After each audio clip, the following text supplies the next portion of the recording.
प्रकृतिर्गुणसम्मूढा सज्जन्ते गुणकर्मसु तान् कृष्णविदो मंदान् अकृष्णविद न विचालयेत्। भगवान कहते हैं कि प्रकृति के गुणों से अत्यंत मोहित हुआ मनुष्य गुणों में और कर्म में आसक्त रहता है, और इस सिद्धांत को जो पूर्णतया अज्ञानी लोग समझते नहीं है उसको ज्ञानी जन अपने ज्ञान की अवस्था से ज़्यादा विचलित न करें। ये श्लोक हमने देखा था और and I am repeating again because it is very much integrally connected with the next one. There is a very logical connection with the next one. Okay. And then Bhagavan says, Mai sarvani karmani sanyasya adhyatma chetasa nirasir nirmamo bhutva युध्यस्व विगतज्वर। भगवान कहते हैं, हे अर्जुन, मुझ अंतर्यामी परमात्मा में लगे हुए चित्त द्वारा संपूर्ण कर्मों को मुझ में अर्पण करके आशा रहित, ममता रहित और संताप रहित होकर तू युद्ध कर। भगवान ने एक शब्द पे ज़्यादा जोर दिया है, युद्धस्व विगतज्वर। इन बुखारों से मुक्त होके, इन ज्वरों से मुक्त होकर, beyond the feverishness, and come to your own senses, come to your own self, और मुझ परमात्मा में अर्पण करके तो ममता रहित होकर और संताप रहित होकर तो युद्ध कर। तो बड़ी गहन बात भगवान बता रहे हैं। For the benefit of those who have just joined, quickly summarize the very premises of कर्म योग। भगवान कहते हैं कि कर्म आप कर सकते हैं, लेकिन वास्तव में जो भी कर्म है आपके द्वारा किए नहीं जाते हैं। आपको ऐसा लगता है कि आप कर्म कर रहे हो, किया हुआ कर्म वास्तव में आत्मस्यात नहीं है। भगवान कहते हैं, गुणा गुणों से वर्तन्ति इति मत्वा न सज्जते। जो भी प्रकृति ने आपको गुण दिए है इसी प्रकार आप कर्म करते हैं।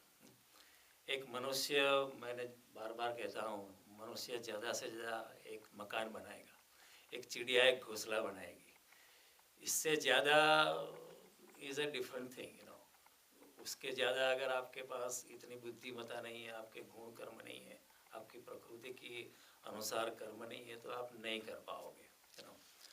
और भगवान कहते हैं कि आप कर्म कर रहे तो भगवान ने ये भी कहा कि कर्म के फल पे आपका अधिकार नहीं है। भगवान ने कहा, कर्मणि एव अधिकारस्ते मा फलेषु कदाचन माँ कर्मफल हेतुर्भु माते संगोस्तो अकर्मणि।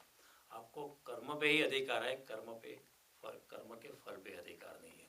And we as a modern intellectual would always question right away that why so, मैंने इतना काम किया है, क्या मेरा अधिकार क्यों नहीं है?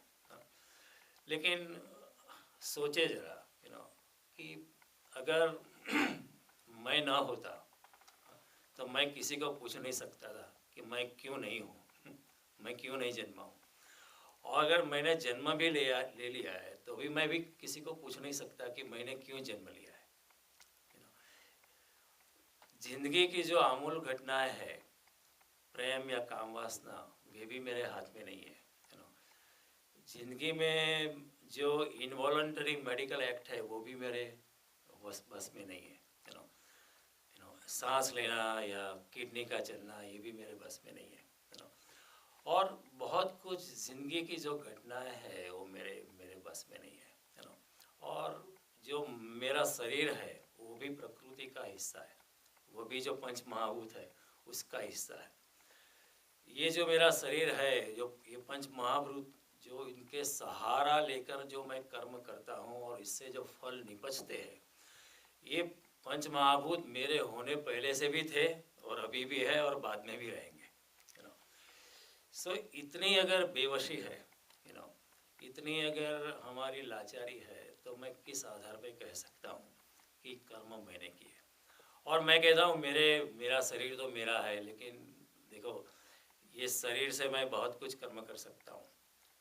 तब तक कर्म कर सकता हूँ जब तक इसमें आत्मा की चेतना सम्मिलित है, तब तक। अगर इसी क्षण मैं मुर्दा हो जाऊँ तो यही शरीर जो बहुत कुछ काम करता था, हाँ, 2 इंसान को कंधे पे बिठा के घूम सकता था, वो शरीर को उठाने के लिए और कुछ 4 आदमी चाहिए, है ना। तो इसका मतलब क्या हुआ कि जो कर्म होते हैं वो शरीर से नहीं होते, शरीर के कारण नहीं होते, लेकिन आत्मा की चेतना से होते हैं। तो अध्यात्म चेतसा, इधर भगवान ने शब्द लिया, संन्यास्य अध्यात्म चेतसा, आत्मा के बल से कर्म हो रहे। तो इसका मतलब है कि शरीर तो कर्म नहीं करता, आत्मा की चेतना से सब कुछ। अगर मैं मुर्दा हो जाऊँ तो कुछ भी नहीं कर सकता हूँ, करेक्ट। तो जो भी कर्म होते हैं मेरे शरीर से, वो भी मेरे शरीर से नहीं हो रहे, लेकिन आत्मा की ओजस से, आत्मा की तेजस्विता से, आत्मा के गुण से और प्रकृति के गुणों के हिसाब से हो रहे हैं।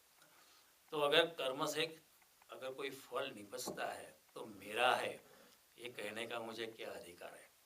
इसलिए भगवान कहते हैं कर्मण्येव अधिकारस्ते।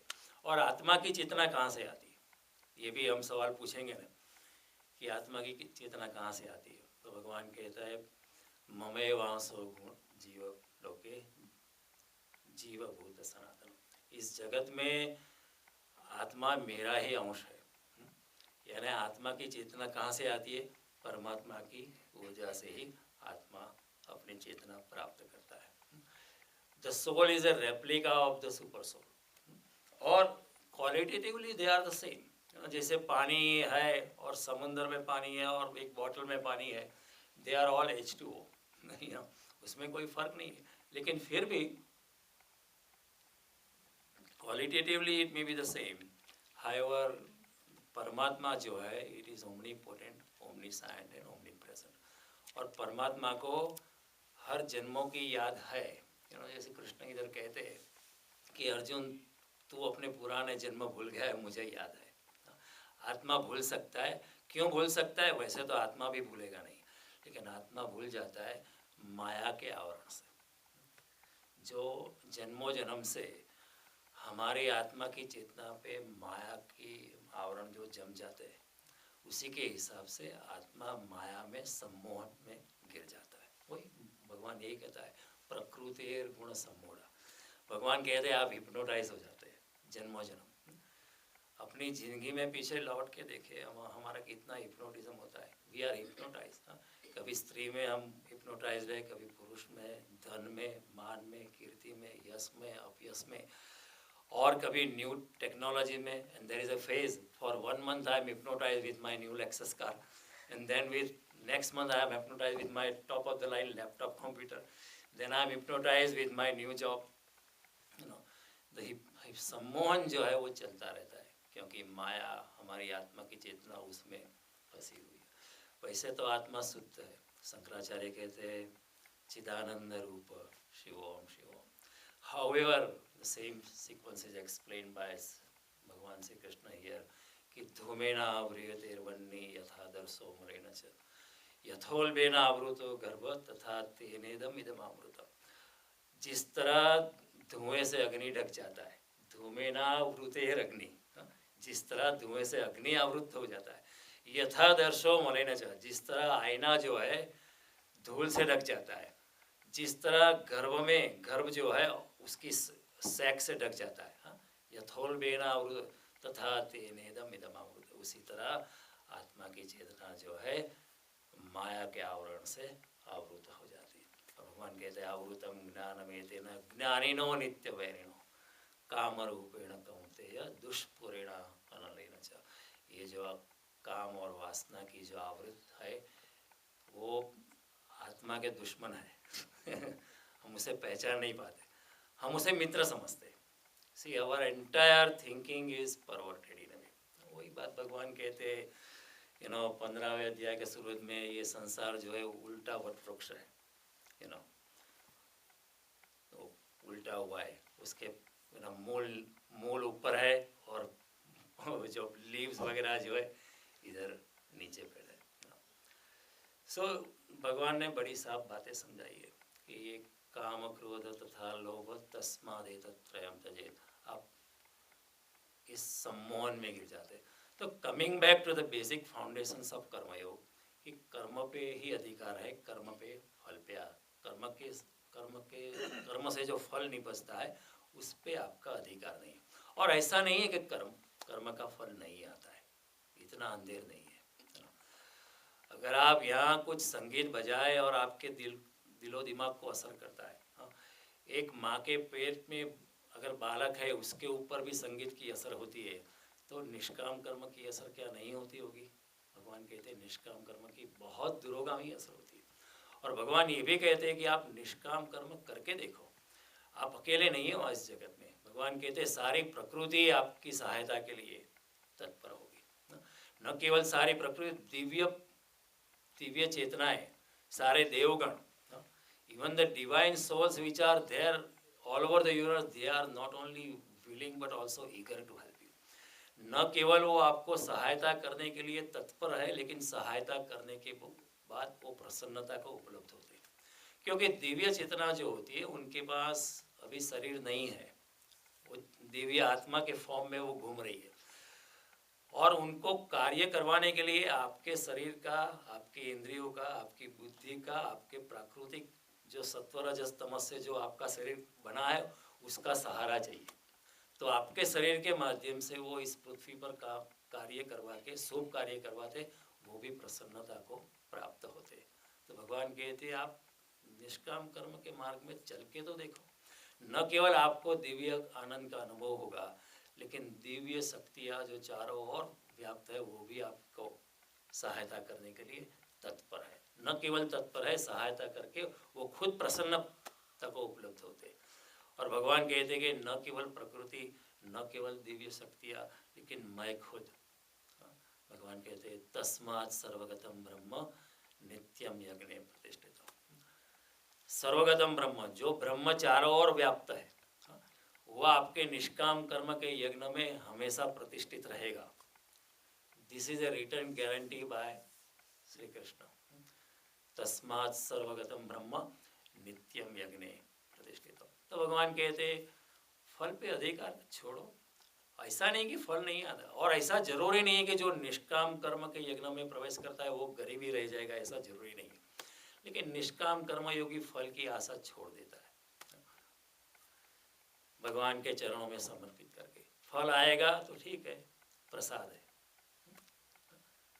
फल तो आता है, और नहीं भी आता है तो भी उसको कोई फरियाद नहीं है, उसमें कोई उसको उद्वेग नहीं है। और दूसरी बात भगवान कहते हैं कर्मयोग में कि कर्म अगर फल आता है, कर्म पे आप सवारी मत करो, कर्तापन की भावना से मुक्त हो जाओ।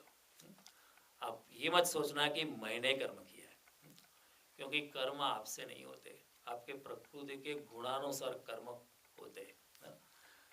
आप पुष्पक विमान नहीं बना सकते ज़्यादा से ज़्यादा एक मकान बनाएंगे या गाड़ी बनाएंगे। There is a Peter principle, every manager reaches his level in competence and then you hit the barrier.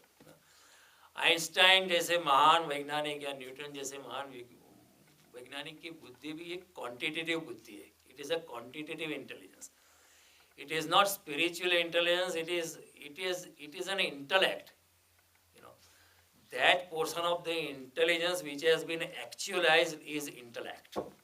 But there is a vast portion of the intelligence which is not being used, and that you can only use when you go beyond your senses and when you go beyond even intelligence.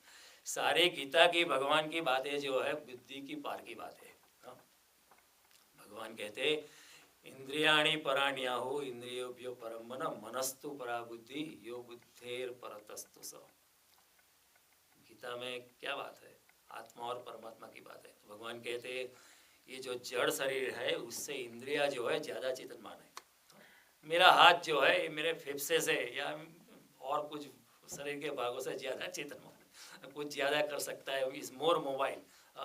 The moment I think I want to drink water, the same moment, exactly the same moment my hand will automatically go to the bottle of water. It doesn't need a command कि now go, no, it just goes right away.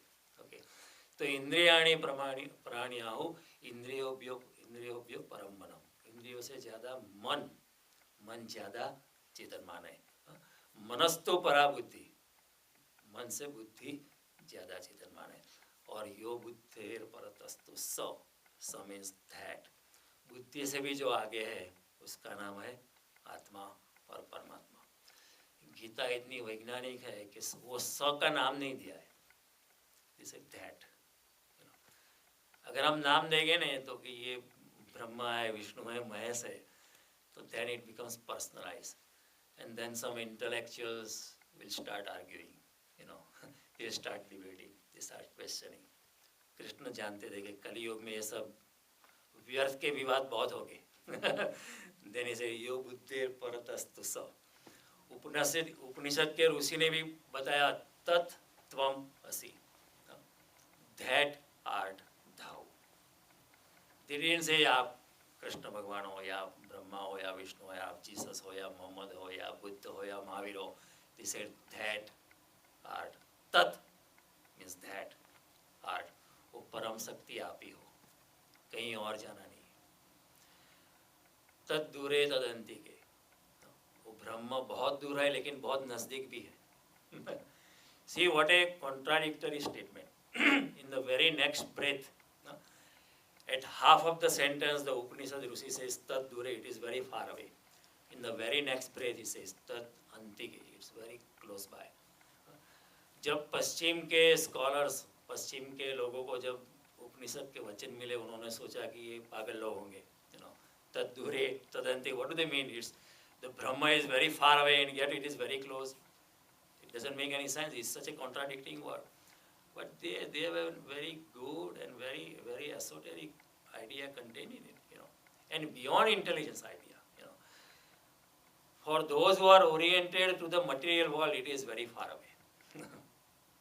And those who are oriented to the spiritual world, it is very close by. So it is given an answer, is giving an assurance that don't worry, it is not very difficult, you can do it. उपनिषद के ऋषि ने कहा है कि आप भी कर सकते हो। कृष्ण भी यहाँ कहते हैं कि इसी जगत में आप मुझको पा सकते हो, ऐसा नहीं कि अनेक जन्म लेना ही पड़ेगा। हाँ, हो जाती है यात्रा, क्योंकि माया का आवरण इतना बड़ा है, इतना गहन है, उसको पार करना मुश्किल हो जाता है। भगवान ये भी बात कहते कि दैवी येषां गुणमयी मम माया दुरत्या, ये मेरी माया को पार करना बहुत मुश्किल है, लेकिन मामेव ये प्रपद्यन्ते माया भेदाम तरन्ति थे, जो मेरी शरण में आते हैं प्यार से और भक्ति से। शरण में आने की बात एक ही है कि if you listen to me without any bias, that's the only thing. If I am listening to you and not listening to you with total attentiveness, it means I am not surrendered to you. I don't believe in you. Even while listening to you, I am creating argument against your talk. This is what happens. When two people are talking and listening, the other party who is listening is not actually listening. Within his or her mind is trying to build argument against the statements the other person is making. And even when the other person is making statement, the other party is also trying to argue. Bhagavan कहते in a total state of surrender, let me come into you. Krishna's main contention is, I am not concerned about whether you accept me or not. Just let me enter your heart and let me work inside you. And once I start working inside you, whether you agree or disagree will not matter. I am only trying to plant the seeds of future incarnation in you. I am only trying to plant the seeds of future enlightenment in you. Let me have this benefit of doubt and let me enter your heart. When your father says, when your teacher says, when you are young, that this is how you spell A, you can argue against the teacher that why don't you spell A like this and a cross in the middle. Well, in the beginning when you are learning language, please accept the teacher. Otherwise you won't be able to go further. Okay? Yeah, at a later age when you are super intelligent, you can create your own script. If the world accepts that script, you can evolve a new language. It was fine, well and good. But for now, if you want to learn language, please accept. उसी का नाम श्रद्धा है। थोड़ी सी आप किसी को मौका दो, and knowing that the other person is sitting at a higher platform, at a platform higher than the human intelligence, then leave your intelligence behind, because Gita is something where intelligence alone will not work. That is what Krishna says. Yo buddhir paratastu sa. तो भगवान कहते हैं कि कर्मयोग में, coming back to the fundamental two principles of karmayog, that कर्म के फल पे आपका अधिकार नहीं है, और जो भी कर्म करते हो उसके आपका कर्तापन मिटा दो, आप करने वाले नहीं हो। हूँ करूँ ये जगन्यांता सकटनो भार जय स्वांता। और जब हम कर्तापन में प्रवेश करते हैं तो क्या होता है कि कर्म करने के बाद हमारा अहंकार बाहर आके कर्म पे सवारी कर लेता है कि मैंने किया है, और जो मैंने किया है वो अहंकार इतना सघन होता है that ego is so much solidified that you can never then enter into निष्काम कर्म। आप फिर निष्काम कर्म नहीं कर सकते हो। हमारा कर्तापन की हमारी भावना इतनी सघन है कि जो कर्म हमने नहीं किया उसका उसी पे भी हम हमारा क्लेम डालते हैं। कई बार एग्जीक्यूटिव कमेटी में लोग बात करते हैं ना, तो लोग कहते हैं नहीं काम उसने किया लेकिन आइडिया मेरा था। ये कर्तापन है। अगर कोई मैं अच्छा पेंटिंग करता हूँ तो कोने में मैं अपना नाम तो लिखूंगा ही ना, तो एक कर्तापन है। मंदिर में अगर यहाँ कोई प्रोग्राम है, हमने सबने देखा तो हर इंसान अपने घर से कुछ प्रसाद लेके आएंगे, और हमने तय किया है कि भाई कोई बताएगा नहीं कौन क्या लाया है, क्योंकि निष्काम भावना से कर्म करना है। Nobody will say what you brought.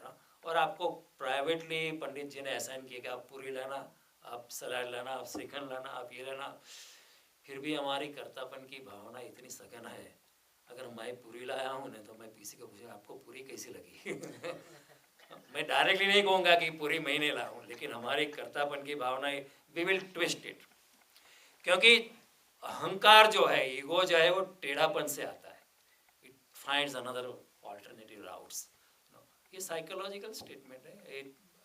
Adler has establish this fact. मैं पूछूंगा पूरी आपको कैसे लगी, तो दूसरा इंसान अच्छी है, आपने बनाई थी, आप किसी को बोलना मत। लेकिन वो बात फैल जाएगी, फिर I will take the credit for it. लेकिन कहने का तात्पर्य, कर्तापन की भावना हमारी इतनी सघन है कि वी एस्टैब्लिश आवर क्लेम कि मैंने किया है।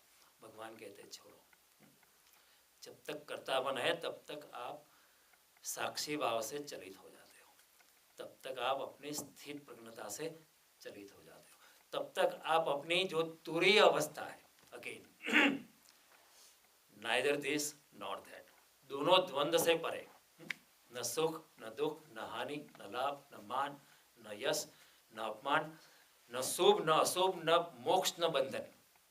शंकराचार्य से चिदानंद रूप शिवोहम, न बंधुर न शिष्य गुरुर नैव शिष्य चिदानंद शिव। जगत के स्वभेद द्वंद्वों से मुक्त, beyond all the dualities of life, where on a third point, again the intellectuals will, the educated people have this problem. They say third point, where is the fourth point? So our Rishi Munis were smarter. They said Turiya Avastha. Turiya means now don't talk about third and fourth. That which transcends the duality is the Turiya point. ऐसा नहीं कि उस जमाने में बुद्धिशाली लोग नहीं थे. Don't think that we are the more intelligent people than people in the past. They were super intelligent people, and some of them were more intelligent than all of us put together. Let me make that statement.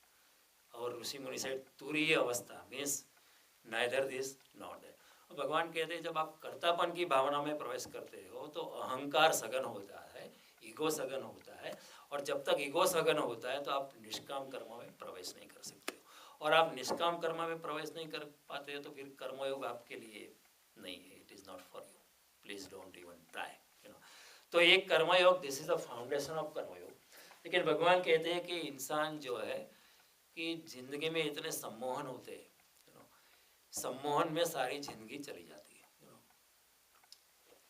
सम्मोहन is nothing but hypnotism. हम लोग ने ये श्लोक देखा था, लेकिन because it is connected with the next one, I am quickly summarising कि एक के बाद एक सम्मोहन चलता रहता है। फ्रॉम देश टू देश, स्त्री का, पुरुष का सम्मोहन, मान का, यश का, अपमान का, जॉब का, पैसे का, एंड सम्मोहन जो होता है वो हमारे अहंकार से आता है। और मेरा अहंकार जो है ये शरीर पे निर्मित नहीं है. I also have an extended ego with my bank balance. I have an extended ego. If my father is a minister in a cabinet, then he is my extended ego. I have an extended ego on my qualification. कि मैं ये हूँ वो हूँ. देखो, if somebody is asking us who are you, we don't say I am Jaydev Jani. I immediately, well, I am a CPA, I am an engineer, or I am a doctor. Really, you are not a doctor or engineer. आपकी इंसानियत को आप कम करते हो. When I am saying I am a doctor, I am devaluing the state of my being a human being. हम अपनी करने से अपना परिचय देते हैं. हम क्या है उससे हम परिचय नहीं देते. क्यों? क्योंकि हम क्या है वो हमको ही मालूम नहीं. इसलिए भगवान शंकराचार्य कहते हैं कत्व हमको हम कुता आया था. Ask this fundamental question, who are you? उसका जवाब हमारे पास नहीं है. और Gita is a tool with which we can know that answer. कत्व मैं कौन हूँ. तो सम्मोहन से हमारी जिंदगी चली जाती है. बहुत कुछ हमारा सम्मोहन चलता रहता है. मान अपमान यश पराजय का. और जो सम्मोहन में डूबा रहता है, इस हिप्नोटिज्म में डूबा रहता है, माया के आवरण में डूबा रहता है, वो अलौकिक के अनुभव से वंचित रह जाता है. इस जगत के पार और कुछ भी है इसके बारे में वो सोच भी नहीं सकता है. That there is something beyond sense gratification. There is something beyond these polarities of life. You cannot even imagine about it. तो इस तरह ये जो impressions हमारे अंदर चले जाते हैं, they are traumatic impressions. और ये जो सम्मोहन है वो जन्मों जन्म से आते हैं. they transfer onto us. वो हमारी आत्मा की चेतना पे अंकित हो जाते हैं. अगले जन्म में भी आते हैं. तो इस जन्म में मेरा जो सम्मोहन है वो इस जन्म का ही नहीं हो सकता है, शायद अगले जन्म का भी है. That goes into the subconscious mind. जो अचेतन मन है उसमें वो सम्मोहन चला जाता है और फिर अगले जन्म भी आता है. तो भगवान कहते हैं कि सम्मोहन में इंसान घूमता रहता है. अर्जुन को भी यहाँ सम्मोहन है कि मेरे अपने, इनको मैं कैसे मारूं.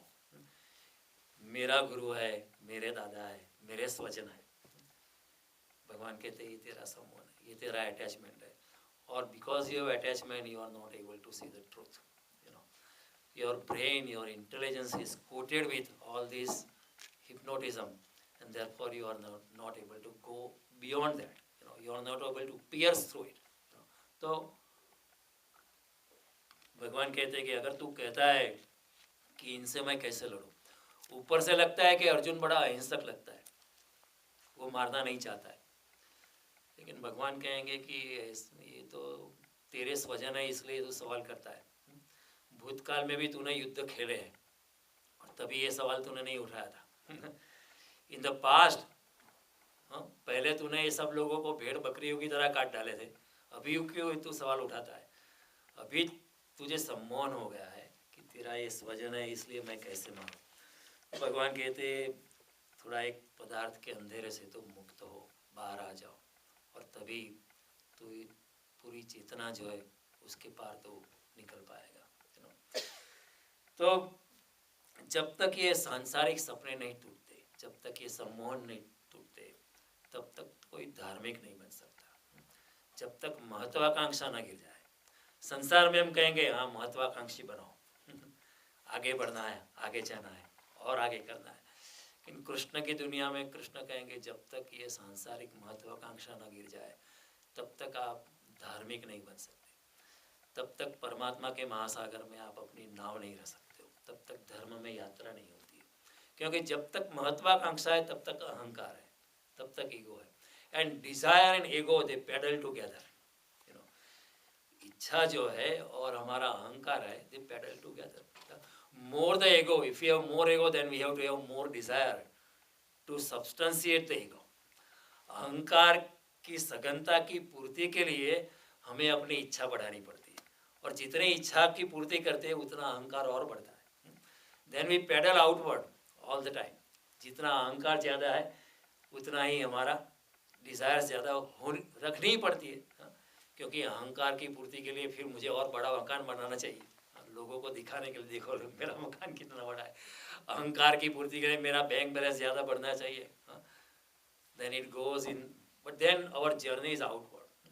कृष्ण का कहना है कि थोड़ा अहंकार विकलित करो तो डिज़ायर भी विकलित हो जाएगी, और जितनी डिज़ायर विकलित होगी इतना अहंकार भी, then you will paddle back to your own self.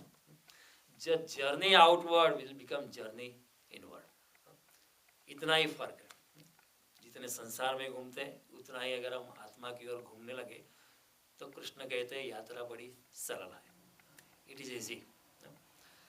सुसुखम कर्तुम अव्ययम, भगवान आगे कहते हैं ये जो मैं रास्ता बता रहा हूँ वो सुसुखम कर, आप सरलता से कर सकते हो, लेकिन हमारी दृष्टि बदलनी पड़ती है उसमें। और उस दृष्टि, वो दृष्टि का फिर कैसे होएगा, जब तक हम सम्मोहन से मुक्त नहीं होते, जब तक इन माया के आवरण से मुक्त नहीं होते, तब तक ये दृष्टि का पाना भी मुश्किल है। इतने लोग हैं, कभी कोई पलट के देख भी नहीं सकता है कि मैं ये क्या कर रहा हूँ, कभी भी ब्रेक नहीं लगती, no time, there is no time we just stop and think what am I doing और what have I done all this life. पीछे लौट के देखे अपनी ही जिंदगी में तो पता चलेगा कि एक के बाद एक सम्मोहन चलता रहेगा, और ये आखिरी सांस तक चलेगी। ये सब जो दौड़ धाम है आखिरी सांस तक चलेगी। फिर वैसा होता है ना कि जन्म तेरा बातों ही बीत गयो, तूने कबहू न कृष्ण कहो, संगति कबहू न कीजिए रे तूने वृथा जन्म गयो। And it is not only one life, we have wasted many many lives, many many many lives. जब महावीर के सामने या बुद्ध के सामने कोई शिष्य आते थे तो बुद्ध कहते थे कि शिष्यत्व का स्वीकार करने से पहले 1 महीना तो स्मशान में रहे, स्टे इन द सिमेट्री, तू देखेगा हर रोज एक इंसान मरता हुआ आता है और तभी तुझे पता चलेगा एक दिन तू भी मरेगा, because we can not recognise that I will also die. Every 6 months I go to visit our sons किसी के फ्यूनरल में, but I never think that I will also die. I always think no, I will perpetuate, I will be there forever. तो बुद्ध भगवान एक psychological hammering करते थे कि स्मशान में रहे, एक दिन तेरी आँख खुलेगी। भगवान महावीर भी ये कहते थे अपनी योग शक्ति से उसके, अगर कोई अगले वाला शिष्य है, आगे बढ़ा हुआ शिष्य है, उसको अगले 7 जन्म का परिचय कराते। देख ये जन्म में भी तूने ये किया है, अगले जन्म में वही किया था, you are a nice man, you are an honest person, लेकिन संसार में फंसा हुआ था। It is not that you are doing bad thing, but the qualitatively you are doing the same thing. You know, you were पुराने ज़माने में you may be एक वैद्य या हकीम था, अभी now you are a modern day doctor, but qualitatively only format has changed, but it is the same thing you have been doing. You know, why can't you think beyond? Is that the purpose of human life? तो भगवान का कहना है कि सम्मोहन से जब तक कोई इंसान मुक्त नहीं होता है तब तक मेरी बात समझ नहीं सकता है, तब तक इंसान जो है धर्म में प्रवेश नहीं कर सकता है। तो भगवान कहते हैं कि प्रकृतेर गुण सम्मोह सज्जनते गुण कर्मसु तान कृष्णविदो मंदान अकृष्णविद न विचार्य। ये कृष्ण इस श्लोक में भगवान ने सम्मोहन की बात की है, और सम्मोहन का आधार है अपना अहंकार। और भगवान आगे कहते हैं मयि सर्वाणि कर्माणि सन्न्यस्य अध्यात्म चेतसा निराशेर निर्ममो भूत्वा युध्यस्व विगतज्व। भगवान कहते हैं कि मुझ परमात्मा में, मुझ अंतर्यामी परमात्मा में लगे हुए चित्त द्वारा संपूर्ण कर्मों को मुझ में अर्पण करके आशा रहित, ममता रहित और संताप रहित होकर युद्ध कर। He is using one particular word विगतज्वर। ज्वर क्या है? ज्वर का नाम है बुखार, यू आर फीवरिश। सम्मोहन ज्वर है। भगवान कहते हैं ये जो सम्मोहन है, मोह माया ममता, ये आपके बुखार है। यू नो, कभी इसका सम्मोहन, कभी इसका सम्मोहन, कभी इसका हिप्नोटिज्म, सारी जिंदगी ये एक सम्मोहन के बाद दूसरा सम्मोहन, फिर तीसरा सम्मोहन, फिर चौथा सम्मोहन, ये चलता ही रहता है और ऐसा ही जिंदगी बीत जाएगी। यू नो, और भगवान कहते हैं जब तक ये विगत ज्वर इंसान नहीं होता है तब तक ये संभव नहीं है। और भगवान एक बड़ी बात कहते हैं कि मुझ परमात्मा में समर्पण करके, सरेंडर अनटू मी। हमें आश्चर्य होगा कि कृष्ण अपने में समर्पण करने की बात क्यों करते हैं। जब कृष्ण कहते हैं कि मुझ में समर्पण करो तो कृष्ण नाम की व्यक्ति पे समर्पित करो, ये बात नहीं है। भगवान जब कहते हैं कि मुझ परमात्मा में समर्पण करो, उसका मतलब है जो कृष्ण में जो परमात्मा तत्व है उसमें समर्पण करने की बात। कृष्ण नाम, जिस शरीर का हमने कृष्ण नाम दिया है उसको समर्पित करने की बात नहीं है। और जब भी कोई अवतार अहंकार मुक्त होकर ऐसा वक्तव्य कहता है, वो तो उसके शरीर से परमात्मा ही बोलता है। It is important to understand this statement. जब कृष्ण बोल रहे गीता में कि मुझ में समर्पित करके, तब कृष्ण में कृष्ण एक व्यक्ति जैसा कुछ नहीं है। कृष्ण बिल्कुल अहंकार रहित होकर उनमें से जो परम तत्व बह रहा है उसके शरण में जाने की बात करते हैं। कोई भी इंसान जब अहंकार शून्य हो जाता है तब यही बात करता है। तब अगर बुद्ध कहेंगे मेरी शरण में आओ, तो कृष्ण के वक्तव्य में और बुद्ध के वक्तव्य में कोई फर्क नहीं है। लेकिन हमारा दिमाग इतना नैरो माइंडेड होता है ना, कोई फंडामेंटलिस्ट हिंदू ऐसा कहीं नहीं, देखो इधर गीता में कहा है मेरी शरण में, कोई फंडामेंटलिस्ट बुद्धिस्ट होगा वो कहे नहीं देखो हमारे बुद्धिस्ट स्क्रिप्चर में ये लिखा है बुद्ध के शरण में ही जाना है और किसी के शरण में नहीं जाना है। मामेकम शरणम व्रज। लेकिन कृष्ण ये भी कि तमेव शरणम गच्छ सर्वभावेन भारत। कृष्ण आगे गीता में एक जगह और भी कहे तमेव शरण, उसी परम तत्व की शरण में जाओ, उसी तमेव शरणम गच्छ सर्वभावे, सर्व फ्रॉम ऑल एंगल्स, फ्रॉम हर प्रकार से, येन केन प्रकारेण तमेव शरणम गच्छ। See, when Jesus says, I am the way, I am the light, I am the path, Jesus is speaking from the same platform as Krishna is speaking here. तो Jesus के, क्योंकि जीसस भी बिल्कुल अहंकार शून्य है, तो उनमें से जीसस नहीं बोल रहा है, उनमें से परम तत्व ही बोल रहा है। तो अगर लेकिन फंडामेंटलिस्ट क्रिश्चियन जो होंगे वो कहेंगे देखो इधर साफ लिखा है बाइबल में, तुम्हारी भगवत गीता बकवास है तुम्हारा कृष्ण बकवास है, हमारे जीसस ने साफ लिखा है। लेकिन जो समझ पाता है, जो ठीक तरह से गीता को समझा है, उसको कोई कॉन्ट्रास्ट नहीं है। जो ठीक तरह से बाइबल को समझा है उसको कोई विरोधाभास नहीं। जो ठीक तरह से कुरान भी समझा है उसको भी कोई विरोधाभास नहीं। ऐसे इंसान में स्वीकृति का भाव हो जाता है, क्योंकि सभी ब्रह्म स्वरूप है। Everything is Brahma oriented. कोई फंडामेंटलिस्ट कहेगा, फंडामेंटलिस्ट को अगर मुसलमान कहे नहीं नहीं देखो हमारे तो कुरान में क्या है ये व्यक्ति पूजा नहीं होती है, परमात्मा इज नो शेप, वो तो निरंजन निराकार है। लेकिन वो बात तो हम भी कहते हैं, यहाँ भी कहते हैं हम लोग, गीता में भी कहते हैं कि वैसे तो परमात्मा निरंजन निराकार स्वरूप है, लेकिन परम शक्ति चाहे तो सगुण साकार स्वरूप ले सकती है, ये फर्क है। जो निराकार है वो कोई भी आकार धारण कर सकता है। देखो मैं आकार में हूँ तो मैं इस शरीर में सीमित हो गया हूँ, तो मैं कोई भी आकार नहीं ले सकता, क्योंकि मैं एक आकार में हूँ। ये शरीर की सीमा का मेरा बंधन है, उस सीमा के पार मैं नहीं जा सकता हूँ। लेकिन जो निराकार है वो कोई भी आकार ले सकता है, ये समझने जैसी है। तो फिर निराकार शक्ति जो है वो आधा मनुष्य आधा नरसी, जो आधा प्राणी भी हो सकता है, उसमें कोई बड़ी बात नहीं है। लेकिन ये कोई जो समझता नहीं है, they will start arguing, तो जो ठीक तरह से कुरान की बात नहीं समझा है वो फिर मूर्तियाँ तोड़ेगा, क्योंकि कुरान में लिखा है परमात्मा का कोई स्वरूप नहीं हो सकता है, परमात्मा की मूर्ति नहीं हो सकती। लेकिन अगर आप ठीक तरह से समझो कि परमात्मा की मूर्ति नहीं हो सकती है, तो इसका मतलब है कि जो मूर्ति है वो परमात्मा नहीं है, तो फिर उसको तोड़ने का भी क्या प्रयोजन है। Understand this logical.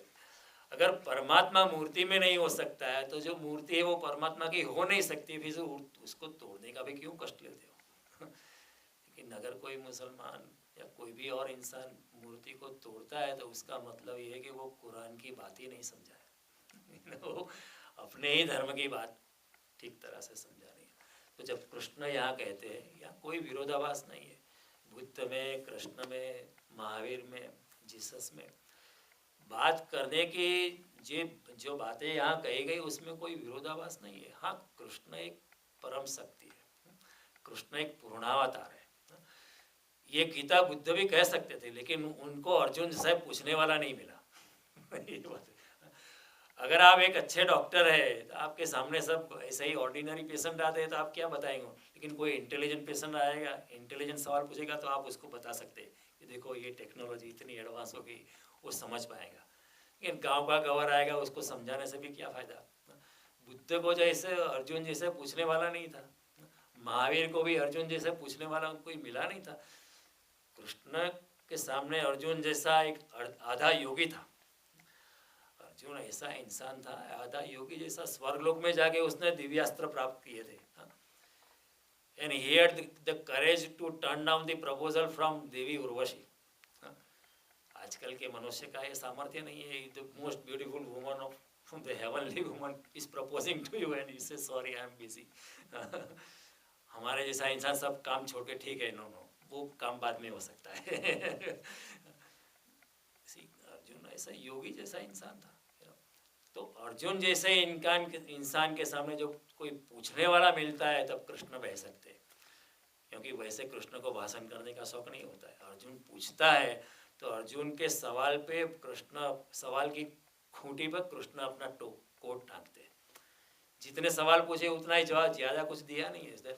Gita is telegraphic, Gita is mathematical, सारे वेदों का सार है। लाखों श्लोक वेदों में है, 3,84,000 श्लोक वेद व्यास जी ने 18 पुराणों में प्रस्तुत किए।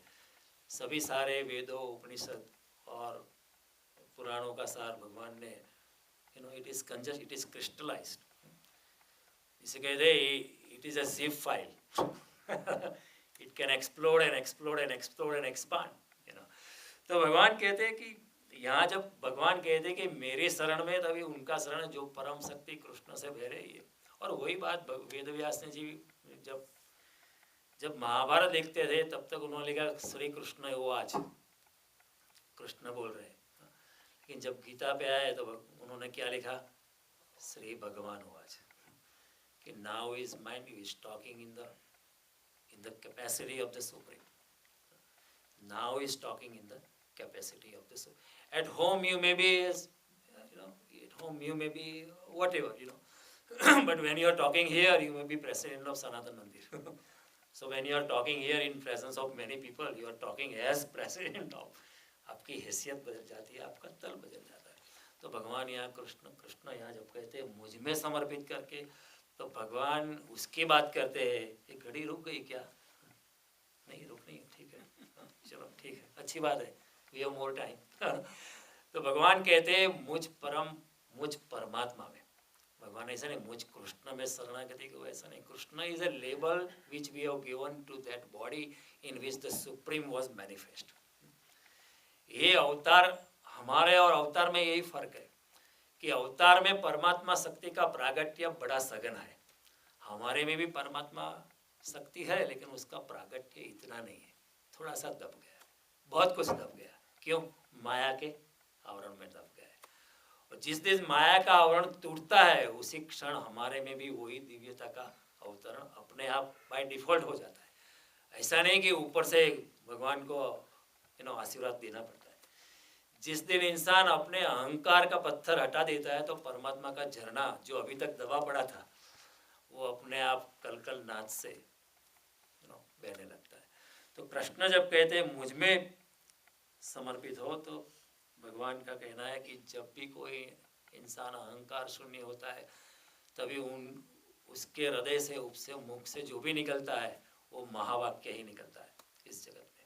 तो बुद्ध भी अगर कहेंगे तो वो ठीक ही कहते हैं कि मुझ में शरणागति लो। जीसस कहेंगे तो वो भी ठीक है, उसमें कोई विरोधाभास नहीं है, क्योंकि कहने वाला उस वक्त जीसस नहीं है, कहने वाला उस वक्त बुद्ध नहीं है, महावीर नहीं है, मोहम्मद नहीं है, कृष्ण नहीं है, राम भी नहीं है, वो परम शक्ति उनसे बोल रही है। तो जो समझता है वो ठीक तरह से समझता है। और कहने का दूसरा कि समर्पण तभी संभव है जब इंसान विगतज्वर बनता है।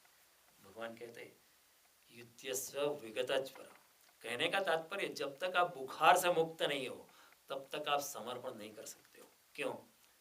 जब तक ये सम्मोहन का बुखार है तब तक क्या होता है कि मैं हमेशा माया में ही घूमता रहता हूँ, मेरे पद में, मेरे प्रतिष्ठा में, स्त्री में, पुरुष में, ये सब पोलैरिटीज ऑफ लाइफ, सुख दुख, हानि लाभ, जीवन मरण, उसमें ही मेरी जिंदगी चली जाएगी। तो भगवान कहते हैं जब तक आप विगत ज्वर नहीं होते, इन सम्मोहन के ज्वरों से मुक्त नहीं होते, तब तक आप समर्पण कर नहीं सकते, क्योंकि समर्पण का आपको विचार भी नहीं आएगा, आप सोच भी नहीं पाओगे समर्पण के लिए। तो भगवान कहते हैं जब तक आप विगत बियॉन्ड फ्यूरिशनेस नहीं होते, तब तक आपका समर्पण संभव नहीं है। और मुख्यतः काम, क्रोध, मद, मोह, मात्सर्य, ये हमारा बुखार है, ये हमारा सम्मोहन है। क्रोध में भी हमारा सम्मोहन होता है। इंसान क्यों क्रोध करता है? वेन देखो, क्रोध करने के बाद कभी हम समटाइम्स वी से हम क्षमा चाहते हैं, sorry I was not my self. इसका मतलब क्या? मैं सम्मोहन में था। I was not myself, I was in some other state of being, and therefore I was angry. Please forgive me. क्रोध भी एक तरह का बुखार है, उसमें हमारा रक्तचाप बढ़ जाता है, हमारा सांस की गति बढ़ जाती है। तो क्रोध में भी इंसान थोड़ा मर जाता है, क्योंकि क्रोध में अपनी शक्तियाँ जो है थोड़ी थोड़ी क्षीण होती है। और जो इंसान बहुत क्रोधी है वो ज़्यादा जी नहीं सकता है, क्योंकि इतना क्रोध करेगा तो दिन प्रतिदिन उसकी शक्ति जो है क्षीण होती जाएगी, ज़्यादा जी नहीं सकता है। और क्रोध भी एक तरह का बुखार है, शारीरिक बुखार एज वेल एज मानसिक बुखार। और मानसिक है, इसलिए क्रोध पे कंट्रोल करना संभव है। क्रोध में हमारे क्या होता है, हमारा सांस की गति जो है तेज हो जाती है। उसी वक्त आप कोई कहे, जापान में सिखाते हैं लोग बच्चों को कि आपकी सांस की गति थोड़ी कम करो, थोड़ी सी गहरी सांस लो। अगर आपको क्रोध आता है तो गहरी सांस लो, तो क्रोध नहीं हो सकेगा। क्यों? देखो, जब क्रोध आता है तो मैं जोर जोर से बोलने लगता हूँ, तो मैं आई एम ब्रीदिंग फास्ट। लेकिन अगर मैं if I start breathing deep, taking deep breath, फिर क्रोध संभव नहीं है। So any time there is क्रोध, you can say oh it is a time for a meditative opportunity. आंखें बंद करो और गहरी सांस लो और परमात्मा कृष्ण का स्मरण करो, क्रोध अपने आप चला जाएगा। This is a very very beautiful technique, and then you will realise that you can do this forever. फिर अगर कोई हमारा अपमान करता है तो अपमान तो शरीर का होता है। My real self can never be insulted, my real inner self can never be insulted. Only the label Jaidev Jani can be insulted at the most, my real self can never be insulted. So क्रोध भी एक तरह का बुखार है, काम वासना भी एक तरह की बुखार है, वो भी एक शारीरिक। और सम्मोहन के बिना काम वासना संभव नहीं है। Unless you are hypnotized, you cannot enter into a sexual act. And therefore, every person who is वो जो कुछ विचारने लायक व्यक्ति होता है, जो विचारशील व्यक्ति होता है, हर काम वासना के बाद सोच सकता है कि what is this? और आप पाएंगे कि अगर सम्मोहन न होता तो मैं काम वासना में गिरता ही नहीं। तो काम वासना भी एक तरह का सम्मोहन है। और काम वासना में भी रक्तचाप बढ़ता है, शारीरिक टेम्परेचर बढ़ता है, वो भी एक तरह का शारीरिक बुखार है। लोभ भी एक तरह का बुखार है। अगर आप कोई लोभी का धन चला जाए, कोई इस व्यक्ति का हार्ट अटैक आ सकता है। If I am very greedy and if I lose $1 million, I can die of heart attack. भगवान कहते हैं काम, क्रोध, मोह, लोभ, आपका जो सम्मोहन संसार की गति है, वो सब आपके बुखार है। वो सब देयर आर साइकोसोमेटिक उसको कहते हैं। और भगवान 16वें अध्याय कहते हैं कि त्रिविधम नरकस्येद द्वारम नाशनम आत्मन काम, क्रोध तथा लोभ तस्मादेतत्त्रयं त्यजेत्। नरक के 3 द्वार हैं। सारी गीता में भगवान क्या क्या अच्छा है वो बताते हैं, लेकिन फिर क्या क्या बुरा है वो भी बताते हैं, so that we are careful about it. भगवान के 3 द्वार है नरक के, काम, क्रोध और लोभ, मद, मात्सर्य, they are included in that. त्रिविधम नरकस्य द्वारम नाशनन आत्मना। अपने आत्मा को अगर डिस्ट्रॉय करना है, अपनी आत्मा की चेतना को अगर मिटा देना है, अपनी आत्मा की चेतना को बड़ी भारी बना के दबा देनी है, तो I am showing you 3 nice ways, काम, क्रोध और लोभ। भगवान कहते ये नरक के द्वार है। और वह तस्मादेतत्त्रयं त्यजेत्, इसलिए है अर्जुन तीनों को छोड़, तीनों से मुक्त हो जाओ। यही बात भगवान इधर कहते हैं, तीनों सम्मोहन से, तीनों बुखारों से विगत ज्वर होके तू समर्पित हो, क्योंकि जब तक ये 3 बुखार है तब तक समर्पण संभव नहीं है। समर्पण उसी अवस्था में आता है जब इंसान पूर्ण अहंकार से मुक्त होता है, और जब तक ये सम्मोहन है, जब तक ये बुखार है संसार के, तब तक अहंकार जा नहीं सकता है। देयर इज ए सत्य का हस्तांतरण तभी हो सकता है जब इंसान बिल्कुल विगलित हो जाता है। When you go into a state of being non entity, only when you don't exist, then only the supreme can enter you. जब तक मैं हूं तब तक परमात्मा मेरे में प्रवेश नहीं कर सकता है, क्योंकि मेरा अहंकार परमात्मा को रोके हुए, तो बाधा मैं ही हूं। परमात्मा को आना ही चाहता है, परमात्मा तो आना ही चाहता है, लेकिन मैं उसको आने नहीं दे रहा, क्योंकि मेरा अहंकार है। नहीं, आप बीच में मत आना, I am smarter than you, don't tell me this. हमारा इतना सघन थोड़ा सा ईगो हमको पता भी नहीं चलता है। हमारा अहंकार इतना सूक्ष्म है कि अहंकार मुझ में है उसका मुझे पता तक भी नहीं चलता है। थोड़ा सा अगर मैं इधर, if I am passing by, अगर even if somebody looks at me, I might feel that he's looking at me for some reason. If two people start talking with each other when I'm passing by, I might think they are talking about me. Because my ego is so strong and so subtle that I cannot recognize. But even two people talking in their ear, I might think they are talking bad about me. क्योंकि मेरा अहंकार, my ego is so strong. भगवान कहते हैं कि क्रोध है, ये अहंकार जो है, इन सब का भोजन है। और जितना अहंकार हमारा सघन होता है, उतना ये ज्वर, इतना सम्मोहन भी ज़्यादा सघन होता है। और कभी कभी हम शांत होते हैं, कभी कभी क्रोध नहीं होता है, कभी काम वासना नहीं होती, कभी लोभ भी नहीं होता, लेकिन जो शांति के क्षण होते वो भी दूसरे क्रोध की तैयारी होती है। When I am not angry, I am only preparing indirectly. I don't even know about it. I am only preparing myself for the next moment of anger. When I am at peace, मैं लगता हूँ मैं अभी रामायण पढ़ रहा हूँ, मेरा लोभ बिल्कुल नहीं। Don't deceive yourself.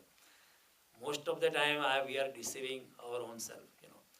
रामायण पढ़ता हूँगा या भागवत पढ़ता हूँगा या गीता पढ़ता हूँगा, लेकिन मेरा लोभ वहीं का वही है। ये जो शांति के क्षण है, दूसरे लोभ की तैयारी है। So ये आवागमन का वर्तुल है। There is a cycle. You can even plot a diagram. I was hungry on last Monday, again Wednesday, and then again maybe next Monday, again next Monday. If you plot it here, there is a pattern, and you can easily generalize. जो शांति के क्षण होते हैं बीच में, वो भी एक तैयारी होती है। भगवान कहते हैं इनके पार जो जाता है वही समर्पण कर सकता है, उसके पार ही अहंकार बचता नहीं है। और अहंकार का जाना है तो परमात्मा का आना है। See, this is a formula. अहंकार का जाना, परमात्मा का आना है, परमात्मा का आना, अहंकार का जाना है। It is by default. It is automatically set. For that you don't necessarily have to be a Hindu or Christian or Buddhist. Even if you don't believe in any religion, even if you don't believe in God, if you become ahankar sunya, the Supreme will enter you. Then you will realize, oh yeah, परम शक्ति मेरे में प्रवेश कर गई। फिर बूंद में सागर प्रवेश हो गया। तो कहना तो चाहिए बूंद सागर में प्रवेश नहीं कर सकती, सागर ही बूंद में प्रवेश कर सकता है। अगर जब सागर बूंद में प्रवेश करता है तो बूंद के जो नीति नियम थे वो रहते नहीं है। अगर मीरा की प्याली में कृष्ण का महासागर प्रवेश करता है तो मीरा के सब नियम टूट जाते हैं। फिर वो एक रजपूत नारी ऐसे घूंघट में रह नहीं सकती, उसको आनंद में नाचना ही पड़ता है। See, try to understand this. Just imagine a conservative Rajput royal family woman dancing on the streets. How is that possible? Totally in that age, in that medieval age, it is not, you cannot even imagine about it. लेकिन जब कृष्ण का महासागर मीरा की प्याली में प्रवेश करता है तो मीरा के सब सांसारिक नियम टूट जाते हैं। वही बात कृष्ण कहते हैं, सर्वधर्मान परित्यज्य मामेकम शरणम व्रज। जगत की सब झंझट छोड़ के मेरे शरण में आ जा। तो मीरा ने जगत की सब झंझट छोड़, घूंघट छोड़ दिया, पति छोड़ दिया, पैलेस छोड़ दिया, सबको। परमात्मा का आनंद इतना सघन है, सांसारिक आनंद पता ही नहीं चलता है। वही बात कबीर जी कहते हैं। कबीर को जब आत्मज्ञान हुआ तो कबीर जी कहते हैं, हेरत हेरत हे सखी, रहा कबीर हिराई, हेरत हेरत माने आश्चर्य आश्चर्य, हेरत हेरत हे सखी रहा कबीर हिराई, बूंद समाई समुद्र में सोकत हेरे जाए। मेरी बूंद जो है परमात्मा के सागर में समा गई, अब मेरी बूंद को कैसे निकालूं? सोकत हेरे जाए। अब बूंद सागर में प्रवेश कर हो, it is you conceive that it has entered the ocean but you can not take it out. It has merged into the ocean. You cannot draw the same drop of water out of that ocean. वही बूंद निकाल नहीं सकते, परमात्मा में मिल गई है।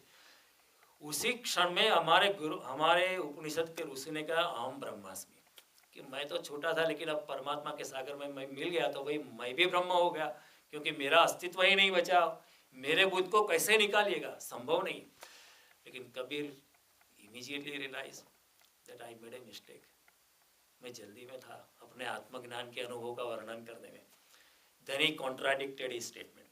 पहले उन्होंने कहा हैरत हैरत हे सखी, दिया कबीर हेराई, बूंद समानी समुद्र में सोकद हेरी जाए। बूंद सागर में मिल गई, उसको कैसे निकाले? कबीर ने कहा no no wait a minute, let me correct myself. उन्होंने कहा हैरत हैरत हे सखी, रिया कबीर हिराई, समुद्र समाना बूंद में सोकत हेरी जाए। सागर बूंद में आज गया है, मैं कैसे जा सकता था? मेरी मनुष्य की इतनी क्षमता नहीं है कि परमात्मा में प्रवेश करे।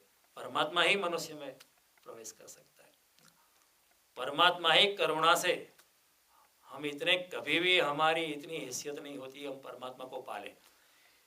Nobody can make a statement that now I have qualified to get the supreme. No, you may have qualified little bit, थोड़ा सा, लेकिन परमात्मा अपनी करुणा से आपके साथ जाता है। ददामि बुद्धि योगम तम ये न माम उपयान्ति। जो मेरे रास्ते पे चलते उसको मैं ज़्यादा अध्यात्म बुद्धि देता हूँ। ये न माम, सी द कृष्ण स्टेटमेंट, ये न माम उपयान्ति, so that they can get me. So on their own they cannot get me. So I am going extra. If you walk one step to him, he is walking 10 steps to you. Dadami buddhi yogam tam yena mam upayam. So that they can get me, I go closer to them. Otherwise, only. So Kabir ji made a statement. He changed his statement. In the very next breath again, like Upanishad Rusi, tad dure tad antike. In the first statement, he said, "Budha samani samundra mein." No, say no, sorry. Samundra samana budha mein sokat heri jaye. I made a mistake. I'm sorry. Kabir का इस ये जो गहन है छंद, उसको समझना बहुत मुश्किल है। वो भी एक भगवत गीता जैसा है। It doesn't matter Kabir was born Muslim. Kabir is neither a Hindu nor a Muslim, but he is Krishna oriented. He is Gita oriented. These labels are only on the top. That I am a Hindu is a top label. अगर मैं कोई मुसलमान family में जन्मा होता तो मेरा label क्या होता? मुसलमान होता। अगर मैं कोई क्रिश्चियन फैमिली में जन्मा होता तो मेरा लेबल क्या होता? ईसाई होता। इसका मतलब है my real inner self is neither Hindu nor Muslim nor Christian nor Buddhist nor Jain. These are only labels. और जो लेबल में फंस जाते हैं वो लड़ते रहते हैं। लेकिन जो लेबल में नहीं फंसता है, साईं बाबा लेबल में नहीं फंसे, अरविंदो लेबल में नहीं फंसे, रामकृष्ण परमहंस लेबल में नहीं फंसे, रमन महर्षि लेबल में नहीं फंसे। वो they go beyond this narrow compartmentalisation में artificially created by our narrow insular human mind. Krishna ने यहाँ कभी नहीं कहा है हिंदू या सारे वेद लिखो। Vedas are so impartial, Upanishad are so objective. उन्होंने कभी हिंदू शब्द का इस्तेमाल नहीं किया, और वैसे भी हिंदू शब्द बाहर था ही नहीं उस जमाने में। ये तो लेबल लोगों ने हमको दिया। जब कोई बाहर से मुसलमान लोग आए, they saw some people performing some rite, some religious rites on the river bank of Sindhu, and some people used to pronounce Sindhu as Hindu. They say they are Hindu, and then we got a label. और हम भी इतने लकीर के फकीर है, जब पश्चिम का जगह हमको कोई लेबल दे देता तब उस लेबल का हम सब स्वीकार करते हैं। तो इस कंटेस्ट में Sanatan mandir is a perfect name. It's not a Hindu temple, it's a Sanatan mandir. Sanatan dharma is a perfect description. Sanatan यानी टाइमलेस और इन्हें लेबललेस, कोई कोई उसका लेबल ही नहीं है। परम शक्ति का कोई नाम नहीं है, रूप नहीं है, कोई लेबल नहीं है, सब लेवल से पार कर सकता है। Transcends beyond all the dualities of life, all the dualities of human intellect, and human intellect is always in duality.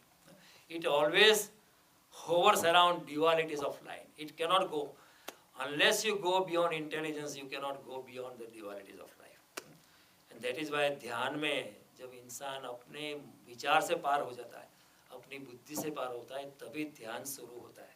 तब तक ध्यान का प्रयास है। If somebody is saying मैं ध्यान करता हूँ, नहीं, गलत स्टेटमेंट। ध्यान किया नहीं जा सकता, ध्यान हो जाता है। एक इंसान की ऐसी मोमेंट आती है जो विचारों से भी पार चला जाता है, विचार शून्य हो जाता है, बुद्धि से पार चला जाता है। Then the meditator is not even himself, he is a non-entity. Meditation begins when the meditator is not, तभी ध्यान की तब शुरुआत होती है। लेकिन उसको पता भी नहीं चलता है कि ध्यान की शुरुआत, क्योंकि he is not there. समाधि का अनुभव जब होता है तो इंसान को पता, क्योंकि वो अनुभव करने वाला ही नहीं, सिर्फ अनुभव ही होता है। उसको महावीर स्वामी ने कहा कैवल्य, ओनली वननेस। न ज्ञान था, न ज्ञाता था, न ज्ञानी था, केवल ज्ञान बच गया। जिसको ज्ञान हुआ था वो तो मिट गया, जो जानने योग्य था ऑब्जेक्ट वो भी चला गया, केवल ज्ञान, कैवल्य। अगेन तुरीय। तो थर्ड पॉइंट भी नहीं कहा, तुरीय अवस्था, तुरीय थर्ड पॉइंट, वो आखिरी बिंदु, स्थित प्रज्ञता, उसको हमने कहा। तो बड़ी वैज्ञानिक ढंग से भगवान कहते हैं कि जब अहंकार चला जाता है, क्योंकि तब मैं नहीं रहता हूँ। लेकिन भगवान कहेंगे आप समर्पण नहीं कर सकते हो, क्योंकि जब मैं कहता हूँ मैंने समर्पण किया है तो फिर मैं हूँ। अगर मैं कहता हूँ मैंने समर्पण किया है, means I am attached to that समर्पण, तो मेरा ईगो अभी भी मौजूद है। और अगर मैं कहता हूँ मैंने समर्पण किया है तो फिर मैं समर्पण को वापस भी ले सकता हूँ। अगर मैं करने वाला हूँ तो मेरा समर्पण वापस भी लिया जा सकता है। तो भगवान कहता है आपके होते समर्पण नहीं हो सकता। जब आप मिट जाते हो मेरे शरण में, परमात्मा की शरण में, तभी समर्पण संभव है। आपके होते समर्पण संभव नहीं है। टू थिंग्स डजंट एग्जिस्ट, प्रेम गली अति सांकड़ी, तामे दो न समाए। कबीर जी फिर से, see once again Kabir ji है ना, प्रेम गली अति सांकड़ी तामे दो, मुझे मिटना पड़ेगा। परमात्मा को आना है तो मुझे मिटना पड़ेगा। प्रेम गली, वही बात नरसिंह मेहता कहते, वेद तो अमवदे श्रुति स्मृति साथ दे कनक कुंडल विषय भेद न होए, घाट गड़िया पछी नाम रूप जूझवा, अंते तो है मनु है मोए। पंचमा भूत पर ब्रह्मति उपन्या, अणु अणु માં રહ્યા એને વળગી, ફૂળ અને ફલે તો વૃક્ષના ઝાડવા થડ થકી દાળ ન હોય અળગી। એક જ તત્વ છે। तेज तू in the last line he says तेज तू भणे नरसैयो तेज तू that art thou। Narasimha Mehta की ये जो प्रभातिया है ना, it is as good as Upanishad. तेज तू तेज रचि प्रपंच 14 लोक कीधा। भगवान के नरसिंह मेहता कहते रति प्रपंच 14 लोक, भणे नरसैयो तेज तू तेने सम्रादि का ही संत कीधा। वो तेज तू मीन्स तत्वम असि, तेज दैट तू, ये ब्रह्म तुझ है, वो ब्रह्मा अभी है। भणे नरसैयो तेज तू तेने सम्रादि का ही संत कीधा। संत क्या है? वो तत्वमसी अवस्था को जो पा गया है उसका नाम संत है। Narsinh Mehta definition is so simple, so telegraphic as Krishna's Gita, as telegraphic as Upanishad mantra। भणे नरसैयो तेज तू तेने सम्राधि कई संत कीधा। जागीने जोયું तो जगत दिसे नहीं, ઊંઘમાં અટપટા ભોગ ભાસે। અટપટા ભોગ શું છે? क्या है? सम्मोहन, बुखार, विगत ज्वर, जो भगवान यहाँ कहते हैं, जागीने जोयु तो जगत दिसे नहीं, ઊંઘમાં અટપટા ભોગવાસે. આગળ he says many things, જાગીને જોયું તો જગત ગંગમાં અટપટા ભોગવાસે. हे चित्त चैतन्य विलास तद्रूप है. चित्त तो चैतन्य है, विलास तद्रूप हो जाता है. ब्रह्म लटका करे ब्रह्म पास. जब विलास भी ब्रह्म स्वरूप हो जाता है, जब विलास भी मेरे आत्म स्वरूप हो जाता है, तो ब्रह्म, मैं ब्रह्म हूँ, मेरे सामने ब्रह्म नाचता है. ब्रह्म लटका करे ब्रह्म पास, यानी अहम ब्रह्मास्मि. Narsinh Mehta said that. क्या करें, लेकिन हमारा गुजराती है ना, उसको हमारी वैल्यू नहीं होता है. तू तो सुसा पैसा चार. हमारा इंसान जब होता है ना, अगर आपके घर में विवेकानंद पैदा होगा तो आपको उसका कोई मूल्य नहीं होगा. विवेकानंद की कोई वैल्यू नहीं थी. जब तक वो बाहर नहीं गए तब तक वो कायस्थ का लड़का है. उसका पिता थोड़ा पागल था, इतनी ही वैल्यू थी और कुछ नहीं. जब बाहर जाते हैं, कोई पाश्चात्य जगह उसका मूल्यांकन करता है, तो हम Vivekananda is a great man. आज भी विवेकानंद फिर से पैदा हो जाएंगे, तो उसका कोई, हमारा कोई वैल्यू नहीं होगा. नरसिंह मेहता का क्या वैल्यू हमने लिया? कोई वैल्यू नहीं. लिखा है प्रभातिया, लेकिन प्रभातिया का कौन पढ़ता है? कौन गहनता से पढ़ता है? जो नरसिंह की आर्त दृष्टि, अगेन आर्त दृष्टि, the vision that is acquired beyond your intelligence in a spiritual world. जो दुनिया बहुत बड़ी है हमारे भौतिक जगत से, वो आर्त दृष्टि से जो प्रभातिया लिखा है अपने ध्यान की अवस्था में, वैसे ही शंकराचार्य ने लिखा है मनोबुद्धि अहंकार चित्तानि नाम. वो ऐसे ये कोई कविता नहीं है, यहाँ प्रास नहीं बिठाए गए, यहाँ the mouse, the clock struck went and mouse fell down, echo. It is not rhythm and rhyme. Shankaracharya has not written such ordinary thing just to make a poetry out of it.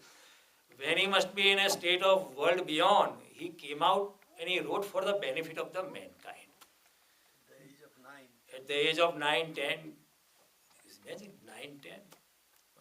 That what it shows, अगले जन्म के संस्कार, अगले जन्म की यात्रा अपने साथ आती है. At the age of 9 हम बोलना भी नहीं जानते. At the age of 9 ज़्यादा से ज़्यादा हम कहते हैं क्रिकेट में एक स्कोर होता है, उससे ज़्यादा नहीं कहते. शंकराचार्य के अंदर राइट है टिप्पणी ऑन गीता.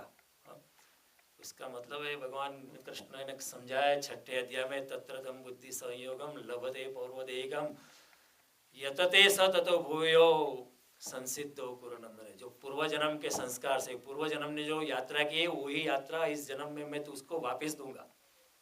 सी अर्जुन हमारे जैसा इंटेलिजेंट सवाल पूछता है. अर्जुन भी थोड़ा बनिया है ना. वो पूछता है भगवान देखो, वेट ए मिनट, इस जन्म में अगर हम कुछ, मैं योग साधना करता हूँ, अगर मेरी मृत्यु हो जाए तो फिर अगले जन्म में क्या मुझको फिर से शुरुआत करनी पड़ेगी? तो मैं शुरुआत क्यों करूँ? कश्चिन्नो उभयावृष्टो छिन्नात् ब्रह्म नश्यति अप्रतिष्ठो महाभाव विमूढ़ो ब्रह्मणोपति. क्या बिखरे हुए बादल की तरह मेरी योग साधना बिखर जाएगी? तो भगवान कहते हैं पार्थ नैवेह नामुत्र विनाशस्तस्य विद्यते नहीं कल्याणकृत कश्चित दुर्गति तात गच्छति. हे मेरे भाई, भगवान कहते हैं हे मेरे भाई तात, मेरे बड़े भाई, जो भी इसने अध्यात्म मार्ग ने जिसने भी प्रवेश किया उसकी दुर्गति कभी नहीं होती है.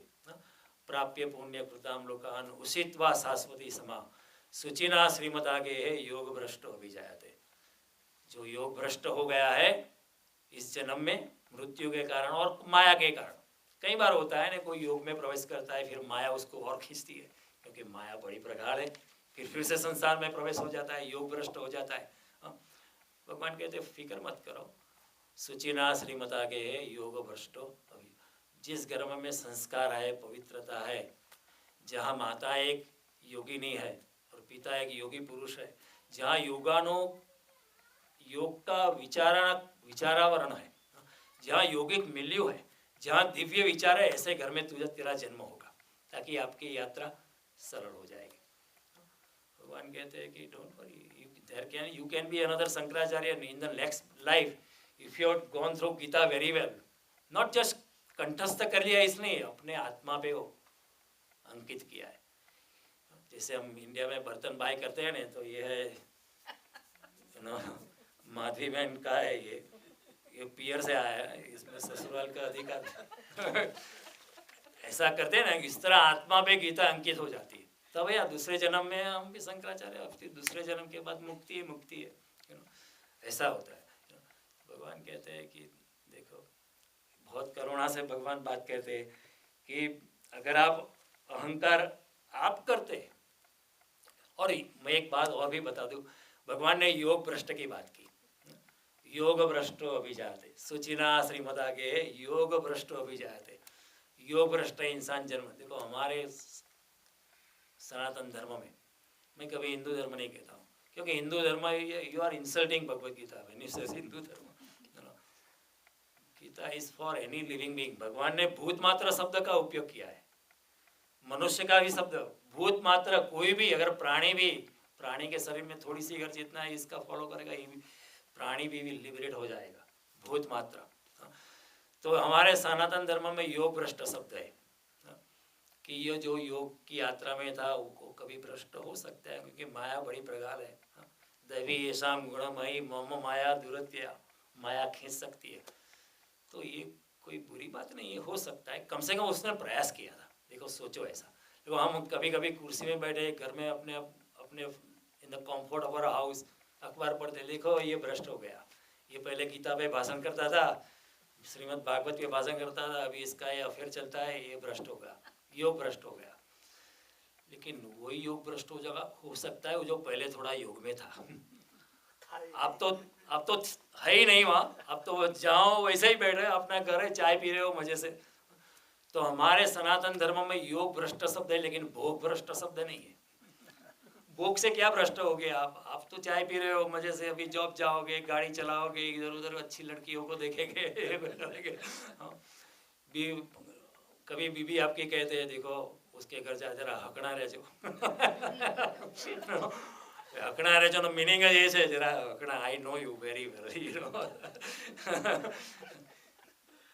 तो ये हकना रह जवानो तो योग भ्रष्ट थवानो सवाल ज नहीं, उसको योग भ्रष्ट होने का कोई there is no point, it will not happen। वो योग भ्रष्ट है ही, कभी योग में प्रवेश ही नहीं किया तो योग भ्रष्ट होने का। तो योग भ्रष्ट कोई जब होता है तो अपने आप को वहाँ नहीं बैठा देना, थोड़ा करुणा, कम से कम तुम्हारे से आगे बढ़ा था वो, कम से कम उसने कुछ भी तो यात्रा ली थी, और हो सकता है वो फिर अपनी योग भ्रष्टता को वो देख पाएगा और फिर से बड़ी त्वरा से फिर से योग में जा सकता है। अभी वाल्मीकि लुटारा हो गया, फिर भी वाल्मीकि ऋषि होने का सामर्थ्य रखता है। There is a potentiality. उसका बीज कभी फर्टाइल भूमि में गिरेगा, बारिश गिरेगा, फिर से उसका पौधा निकलेगा। तुम्हारा तो अभी तुम्हारा बीज तो सड़क पे पड़ा है जीसस ने वही कहा था एक बार कि मैं आंख बंद करके बीज फेंक दूं तो कोई सड़क पे गिरेगा, तो उसका तो फूटने का, उसका अंकुरित होने का कोई सवाल नहीं है। कोई इधर उधर सड़क और खेत के बीच की जमीन में उसमें गिरेगा, लेकिन उसके ऊपर लोग चलने लगेंगे, बैल चलने लगेंगे, हाथी चलेगा, वो भी नहीं फूटने वाला है। लेकिन वही बीज फूटेंगे जो अध्यात्म की भूमि में गिरे थे, जिसने शरणागति की भूमि में गिरे थे, समर्पितता की भूमि में गिरे थे।